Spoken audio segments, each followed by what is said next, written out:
কচু শাক অনেকভাবেই রান্না করা যায়, তবে এইভাবে রান্না করলে স্বাদ হবে সেরা। আজকে আপনাদেরকে মুগ ডাল দিয়ে কচু শাক রান্না করে দেখাচ্ছি একটু অন্যরকমভাবে। পেঁয়াজ রসুন ছাড়াই আমি এইভাবে কচু শাকটা রান্না করি, খেতে কিন্তু অসাধারণ হয়।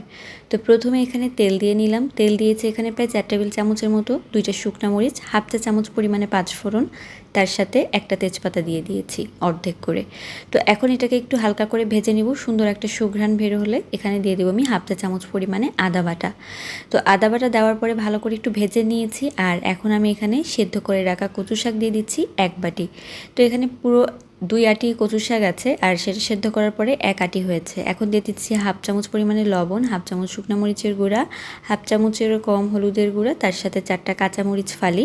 তো এগুলোকে হালকা করে তেলের সাথে একটু ভেজে নিতে হবে। তো তেলের সাথে ভেজে নেওয়ার পরে কিছুক্ষণ পরেই আমি এখানে দিয়ে দিচ্ছি ভেজে রাখা মুগ ডাল। তো মুগ ডালটা কিন্তু আমি প্রায় 10-15 মিনিট একটু পানিতে ভিজিয়ে রেখেছিলাম। তো মুগ ডাল দেওয়ার পরে ভালোভাবে কিন্তু এটাকে নেড়ে মিশিয়ে নিতে হবে, আর একদম কম জালে প্রায় আধা ঘন্টার বেশি সময় ধরে এটাকে রান্না করে নিতে হবে। তো দেখতে পাচ্ছেন নিচের দিকে যখনই একটু লেগে আসবে, এরকম শুকনা হয়ে যাবে, তখনই নামিয়ে নেবেন। হয়ে গেল কচু শাক দিয়ে মুগ ডাল।